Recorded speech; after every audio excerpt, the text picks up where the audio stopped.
I received a couple of really good questions about our session on the daily spiritual practice of not complaining. And under that umbrella of not complaining is like how you become a victim if you're complaining, and how you become a martyr when you're complaining. And I even gave you a tool, but I'm also going to give you a hard copy that you can print off in the comments below. So watch out for them. So here are the couple of questions I received that I just really want to share with you and understand this practice of not complaining. So the first question that I received was, I gave from my heart. I really did, but shouldn't I get a thank you note to acknowledge that they actually received it? Isn't that good manners? That's basically what it said.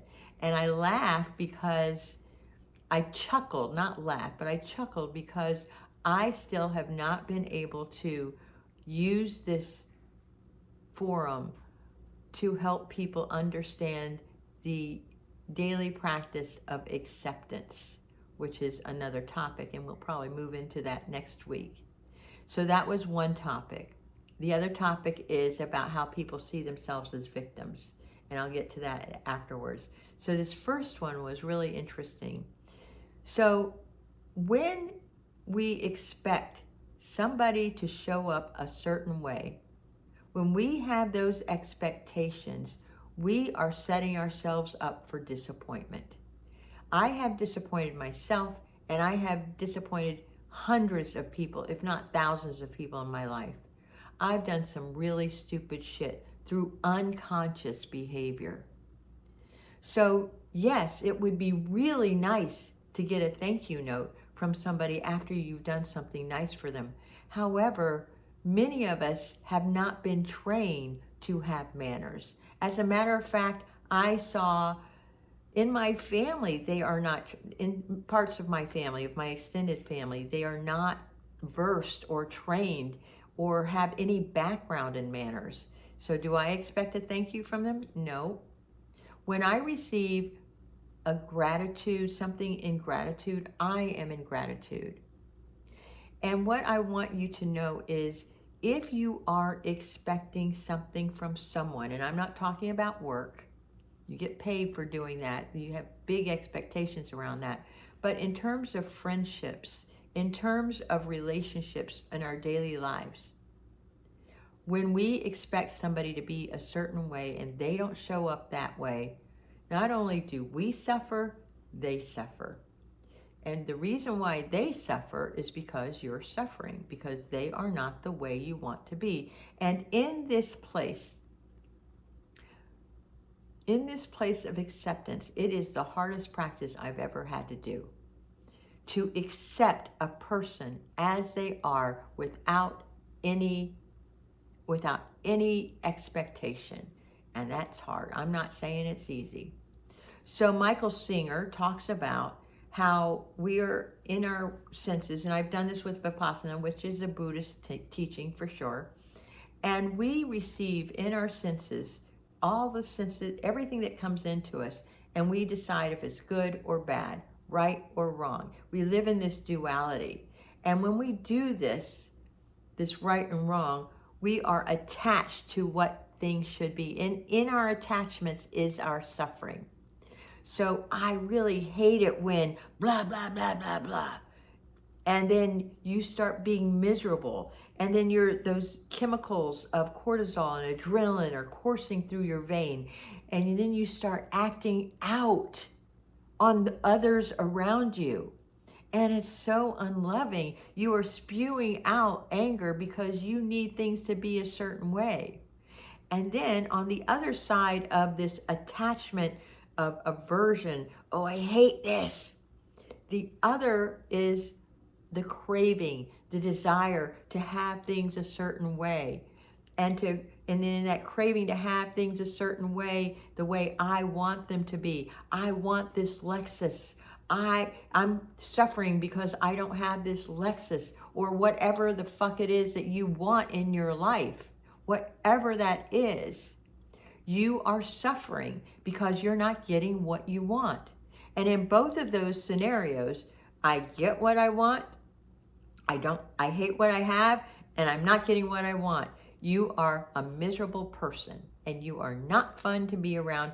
When you get triggered, you go all out and you make sure people know about it in one way or another, which leads to gossip, which leads to all this crazy shit.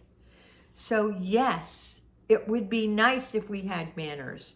If everybody had manners, if everybody did everything the way we want them to be. That's why we have manners, so we can have a more civil society for sure.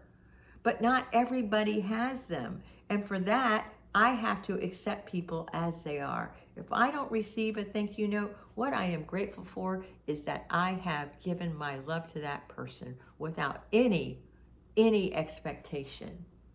And I'm not saying it's an easy practice. I've been working at this for a few years and I am not even near good at it. But that is the answer to your question. If we're attached to an outcome, we are the ones who are going to be suffering. That's the bottom line. And you can't make that person do what you want. You're the one who's going to suffer. And inevitably, they're going to suffer because they're going to feel that energy that you have towards them. I promise you, they will feel it in some way, shape, or form. And is that the person you want to show up as? That's okay, but that's who you are being.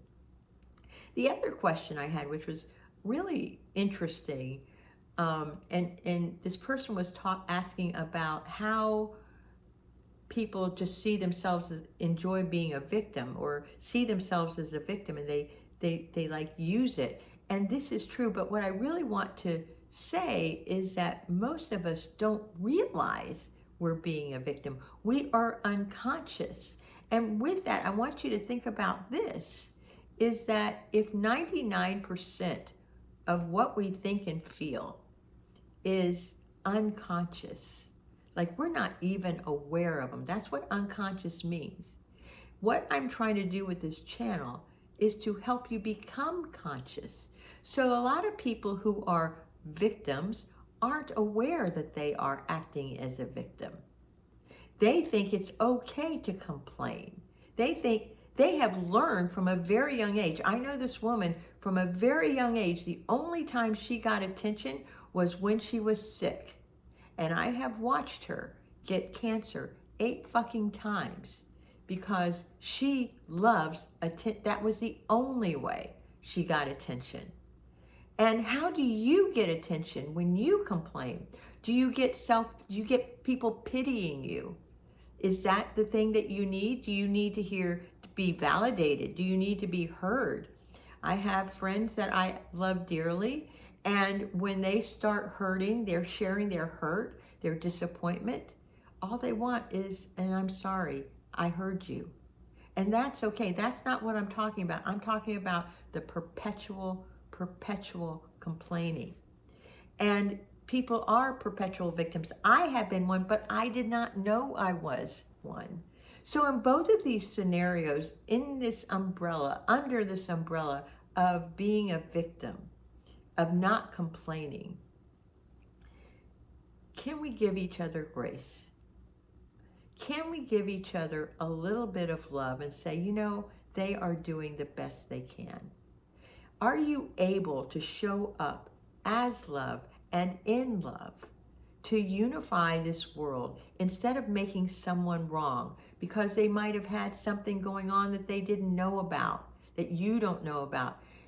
Somebody may be in this really depressive state where they are unable to do what you need them to do. There are so many reasons why people don't show up that you are not aware of. And all I'm asking from you today and in this week, as you move forward in this vibration of not complaining as a daily spiritual practice, I hope you take it with you.